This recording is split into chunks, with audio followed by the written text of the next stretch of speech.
tous. Nous sommes Christopher Moncoq, Sarah Pierre-Louis et Charlotte Parer, 3 étudiants en licence professionnelle ABCD, agriculture biologique, conseil et développement, au sein du lycée de Croix-Rivaille à Ducos.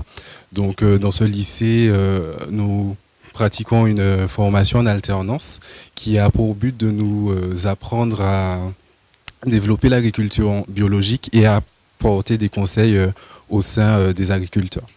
Donc dans ce lycée, nous avons la chance d'avoir un atelier,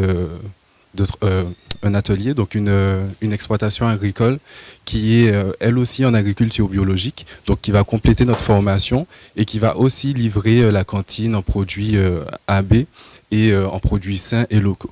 Donc pour développer ce projet, nous avons décidé de créer une affiche et un programme qui aura pour but de développer un fruit, un légume et une plante aromatique et médicinale pendant 1 mois, donc sur l'année scolaire, et qui va rentrer dans l'enseignement dans diverses matières et aussi va être proposé lors d'un menu à l'école.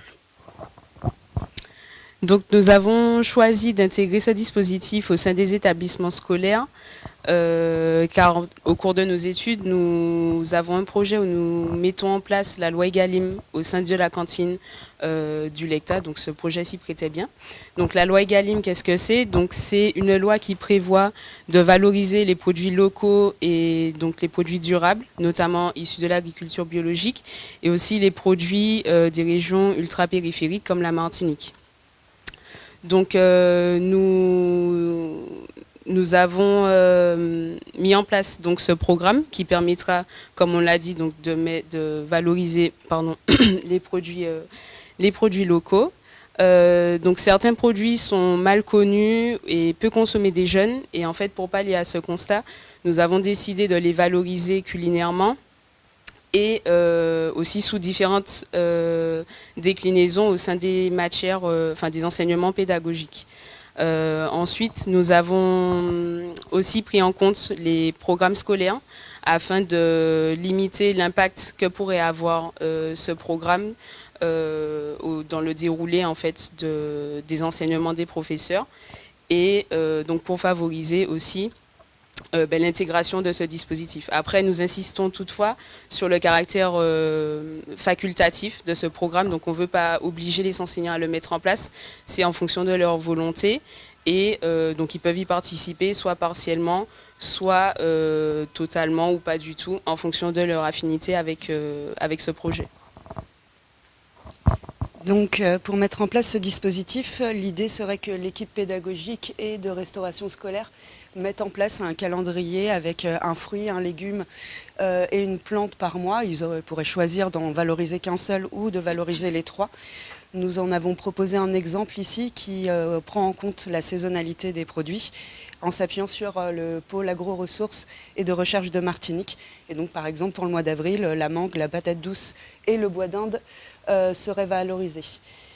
En ce qui concerne la mise en place durant l'année du dispositif, donc il y aurait une intégration au sein du lycée sur les enseignements de tronc commun, donc français, philosophie, histoire-géographie, enseignement scientifique et langue vivante. Nous avons plutôt ciblé dans le cadre de ce concours la tranche d'âge 15-25 ans, mais il nous a aussi semblé judicieux de pouvoir élargir ce dispositif dès le plus jeune âge pour les sensibiliser à la consommation de produits locaux et sains et les initier au goût de ces aliments dès le plus jeune âge. Donc, nous avons aussi proposé des activités qui pourraient être mises en œuvre dès la classe de maternelle. Nous avons un peu, pour davantage illustrer la mise en place de ce dispositif, proposé une fiche avec différentes activités qui peuvent être mises en œuvre pour les élèves du lycée. Alors en français, par exemple, nous pourrons étudier l'œuvre de Paul Gauguin qui est venu découvrir la Martinique et qui a réalisé une œuvre, comme vous pouvez le voir, avec une femme portant un fruit à pain. Donc étudier cette œuvre pourrait apporter aux élèves un savoir. En histoire, géo, étudier l'histoire du fruit à pain, donc d'où il vient, de comment on l'a importé, pourquoi il a été appelé fruit à pain, et de découvrir un peu l'arbre endémique, je dirais, de cette île.